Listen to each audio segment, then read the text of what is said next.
Много често си мислим, че решенията на общото събрание на етажната собственост могат да бъдат атакувани по всяко едно време, но всъщност това е неправилно. Погрешно е самото схващане, че решението на общото събрание на етажната собственост има характерът на договор и по този повод може да се обжалва съгласно член 26 от Закона за задълженията и договорите.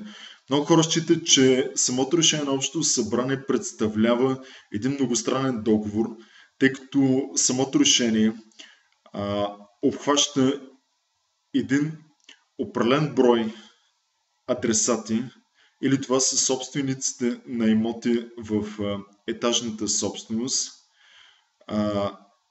Тези хора, или поне част от тях, са подписали решението на общото събрание, присъствали са на общото събрание, при което са изявили определена воля.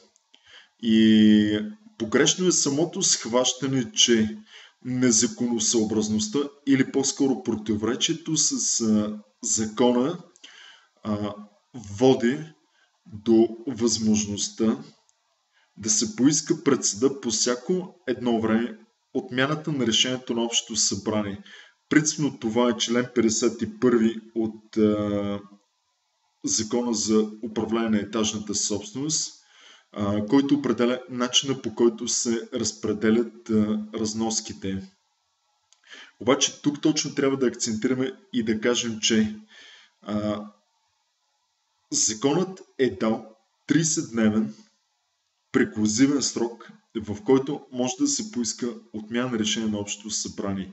И след изтичането на този 30-дневен преклузивен срок, губите възможността да искате отмяна на общото събрание. И това решение, независимо от това, че е незаконосъобразно, то влиза в сила. И не може да се възползвате на един по-късен етап от неговата незаконосъобразност, независимо от това по какъв начин е определен редът за събиране на разноски.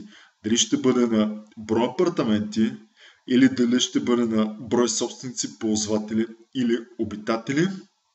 В този случай вие сте длъжни да се съобразите с решението на общото събрание. И поради тази причина искам да ви покажа едно решение на общото събрание, едно решение на съда, в което много правилно е казано, че възраженията на собственика за недължимост на сумите поради това, че се основават на незаконосъобразни решения на общото събрание, правоинституционният съд или съдът е приел за ирелевантни за спора. Изложените мотиви са, че е налице специален ред за атакуване и отмяна на незаконосъобразни решения на общото събрание на етажната собственост, член 13-15 от ПУРНЕСТ, отменен пред съда в преклузивния 7-дневен срок и неупражняването на иска в този срок води до погасяване на правото за предявяването му, съответно до стабилизиране на решенията и като така по тях се дължи изпълнение. Това е точно това, което ви казах преди малко, че ако по новия закон ЗУЕС вие в този 30-дневен срок, който ви е даден, не сте се възползвали и не сте поискали отмяна на това решение, вие на един по-късен етап не можете да се възползвате от тази възможност. Така, като този извод е правилен. Нормативно уредено е специалното производство за атакуване пред съда на незаконосъобразните решения на общото събрание на етажната собственост и отмяната им. Това е по член 13-15 от ПУРНЕСТ или също така и по ЗУЕС. Като производството е исково, срокът за предявяването на иска е преклузивен. Преклузивен означава прекратителен. Това, което казах преди малко, че с изтичането на този срок се губи възможността вие да го поискате на един по-късен етап. И така неупражняването на това право да се предяви иска в срока води до погасяване на правото на този иск. В това число се преклудират и възраженията за незаконосъобразност на приетите от общото събрание на етажната собственост решение по висящо дело за изпълнението, каквото е производството. Това производство, с оглед на което право на възраженията не се разглеждат от съда по същество. Друго, което искам да вметна е, че ако в едно производство по един установителен иск, когато вие атакувате или когато по-скоро възразявате срещу недължимостта на сумите, които са предявени срещу вас от етажната собственост,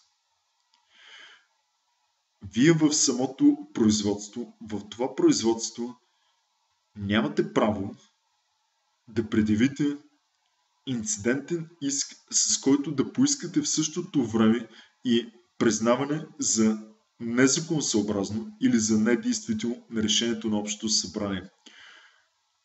Това производство следва да се води по отделен ред пред съда в отделно производство. И както ви казах преди малко, ако сте пропуснали тази възможност, вие губите право изобщо да го правите на един по-късен или на какъвто и да е етап. Благодаря ви.